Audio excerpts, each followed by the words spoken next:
Mwaramutse Yesu ashimwe. Hari indirimbo iri kunzamo, reka tuyiririmbe ariko kandi twite cyane ku magambo agize iyo ndirimbo. Imana iduhana umugisha, reka tuyiririmbe. Turi hafi yo kuzabona Yesu, aje kujyana umugeni wamwemeye. Azareba imyambaro y'umugeni, ariyo mirimo yo gukiranuka. Turi hafi yo kuzabona Yesu, aje kujyana umugeni wamwemeye. Azareba imyambaro y'umugeni, ariyo mirimo yo gukiranuka. Mugeni wa Yesu witegure, ari hafi yo kuza kutujyana mu byicaro byiza byo mu ijuru, yateguriye abamwizera bose.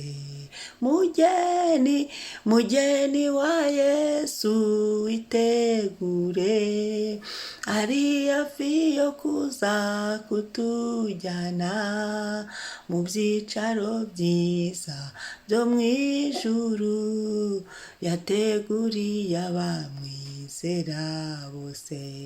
Mugeni wa Yesu witegure, ari hafi yo kuza kutujyana mu byicaro byiza byo mu ijuru, yateguriye abamwizera bose. Mugeni wa Yesu witegure, ari hafi yo kuza kutujyana mu byicaro byiza byo mu ijuru, yateguriye abamwizera bose. Amen. Iyi ndirimbo iri kunza. Iyi ndirimbo ni indirimbo nziza cyane. Iyi ndirimbo ni indirimbo ituma twongera gutekereza, kwibaza. Ijuru ririho kandi abera nibo bazaritaha. Nubwo turi gusoza umwaka, nubwo turi gusoza ukwezi, nubwo abantu bari mu mashimwe, nubwo abantu bari mu minsi mikuru, ariko reka twibukiranye ngo Yesu ariho kandi azaza gutora itorero, kandi azaza gutwara abakiranutse, abamwizeye, abamesha imyenda yabo mu maraso y'umwana w'intama w'Imana.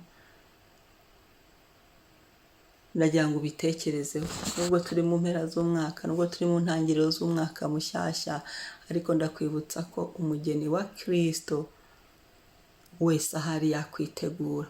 Tuzi iyi saha cyangwa se umunota Yesu yaziraho, ariko Yesu azaza. Ibyo turimo byose tumenye ngo Yesu azaza. Ese ikanzu yacu irameshe? Ese imyenda yacu nta bizinga biriho? Ibyo turimo turi kwirukankaho, ibyo turi guhihibikanwaho, turimo gukiranuka, turimo kumenya ngo isaha n'isaha umukunzi wacu Yesu yaza kutureba, yaza kudutora. Ni ikintu cyo kwibaza, ikintu cyo gutekerezwaho, ni ikintu cyo kwibuka, ni ikintu cyo kuzirikana. Ibyo turi kubamo byose, aho turi kujya hose, tuzirikane ngo turi abageni ba Yesu. Tuzirikane ngo umukunzi wacu Yesu n'ubu yaza kutujyana, n'ubu yagaruka. Tube maso, dusoze umwaka tumenya ngo Yesu ari hafi kugaruka. Dutangire umwaka tumenya ngo Yesu ari hafi kugaruka. Turinde imyenda yacu, turinde ikanzu yacu, hatagira ikiyanduza. Imana ishimwe, Data wa twese ahabwa icyubahiro. Reka dusome ijambo ry'Imana riri mu Byahishuwe 19, umurongo wa 7 kugera ku wa 8. Byahishuwe 19, umurongo wa 7 kugera ku wa 8 haravuga ngo tunezerwe twishime tuyihimbaze kuko ubukwe bw'umwana w'intama busohoye, umugeni we akaba yiteguye, kandi ahawe kwambara umwenda w'igitare mwiza urabagirana utanduye. Uwo mwenda w'igitare mwiza niwo mirimo yo gukiranuka yabera. Imana ishimwe. Tunezerwe twishime tuyihimbaze kuko ubukwe bw'umwana w'intama busohoye, umugeni we akaba yiteguye, kandi ahawe kwambara umwenda w'igitare mwiza urabagirana utanduye. Uwo mwenda w'igitare mwiza niwo mirimo yo gukiranuka yabera. Ndagira ngo wibaze nanjye ndibaze, ese koko nditeguye nk'umugeni wa Kristo? Ese koko umwaka kurangiye ibyo nashoboye nk'umugeni wa Kristo ni ibihe? Ibyananiye ni ibihe? Ese koko uyu mwaka utangiye mfite ngamba ki kugira ngo ndusheho gukiranuka? Ese koko umwenda wanjye ni uw'igitare mwiza urarabagirana ntiwanduye? Uwo mwenda w'igitare mwiza ni imirimo yo gukiranuka yabera. Ese koko umwaka urangiye nkora imirimo yo gukiranuka yabera? Ese koko mu gitabo cy'imirimo imirimo ndacyayikora? Ese muri izi ntangiriro z'umwaka mfite ngamba ki kugira ngo umwenda wanjye w'igitare mwiza ugumane isura yawo, uguma kuba igitare, ugumye kurabagirana? Ndagira ngo utekereze kuri ibyo nanjye mbitekerezeho. Nibyo ni mu gihe cy'iminsi mikuru, ni mu gihe cy'ibyishimo, ni mu gihe cyo gutambutsa amashimwe n'iby'Imana yakoze, ariko kandi ntitwibagirwe ko Yesu ari hafi kugaruka. Yesu ariho, Yesu azaza gutwara itorero, umugeni we yakoye i Golgotha. Tunezerwe twishime tuyihimbaze kuko ubukwe bw'umwana w'intama w'Imana busohoye, umugeni we akaba yiteguye. Uriteguye? Nditeguye. Kanibaze, ese Yesu aje nonaha muri iyi minsi mikuru yanjyana? Ese Yesu aje nonaha uyu mwanya yanjyana? Umuntu wese yibaza, taha mpagaze, tujya twibaza icyo kibazo. Ese aha mpagaze Yesu ahansanze yanjyana? Imana idutabare. Ni wowe ufite igisubizo mu mutima wawe. Kandi ahawe kwambara umwenda w'igitare mwiza urabagirana utanduye. Haleluya. Icyampa tugaharanira ko umwenda wacu utandura. Icyampa ngo duharanire ko umwenda wacu utandura. Icyampa ngo ducunge neza, ducunge izamu, tube maso, umwenda wacu ntiwandure. Kandi imirimo myiza yabera yo gukiranuka, tugumye dukora imirimo myiza. Iyi mirimo myiza niyo Imana idusaba. Imirimo mibi tuyireke. Bibi abantu tubireke, bibi tubizinuke, bibi tubizibukire. Niko Bibiliya ivuga ngo tuzibukire ikibi. Imana idutabare.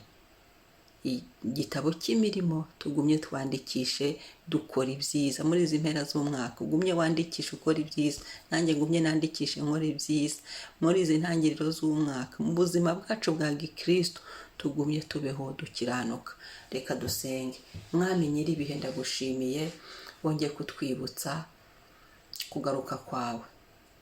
Nibyo, hari igihe abantu bajya mu gahugi, hari igihe abantu baba busy, tukibagirwa ko Yesu uri hafi kugaruka. Icyampa ngo twibuke uyu munsi, tuzirikane ko Yesu ariho kandi ari hafi kugaruka. Turushaho gucunga neza ikanzu yacu. Ndasenze kugira ngo umuntu wese wumva iyi message yongere yitekerezeho, yongere yisuzume, yongere afate ingamba nshya. Uko umwaka utangiye abantu bagafata ingamba nshya, abantu bagakora amaproje no gukiranuka, abantu bongere bafate ingamba nshya, abantu bongere bisuzume mu kwandikisha mu gitabo cy'imirimo, abantu bongere bafate decision yo kugaruka. Iby'abataye imirimo bongere bagaruka. Twongere twisubire mu izina rya Yesu. Iki gitondo Mwami uhumure amaso yacu, uhumure mu rugendo rwacu rw'agakiza, ukangure abasinziriye, ubyutse abaguye mu izina rya Yesu, abarangaye ubagarure mu izina rya Yesu. Buri wese n'ibyarimo twibuke ngo Yesu uri hafi kugaruka mu izina rya Yesu. Iyi mpanda mvugije abantu bakanguka, abantu babe maso mu izina rya Yesu. Yesu ndagushimiye. Ndasenze ngo Mwuka w'Imana utugenderere, udusure, uduhishurire, maso yacu avemo ibitotsi by'ubupfu, maso yacu avemo ibitotsi by'ubupfapfa, ahubwo tumenye ngo dusiganwe, dukore dusiganwa, kuko igihe ni gito kandi wowe Yesu uri hafi kuza. Ndagushimiye mwami, icyubahiro n'ikuzo bikugarukire. Isaha y'uyu munsi handiko ngo dukanguke tumenye ko umwami ari hafi. Turagushimiye Imana umunsi uduhaye, turagushimiye ubuntu n'ibyo twibukije, turagushimiye ineza yawe n'imbabazi zawe utugirira umunsi ku munsi, turagushimiye kunesha kwawe ku buzima bwacu, mu bugingo bwacu, mu mibereho yacu. Urakoze papa, none n'iteka ryose. Amen. Amen. Umunsi mwiza. Mwari kumwe na Mama Ebenezer kuri mikoro. Wibuke gukora subscribe na share. Amen.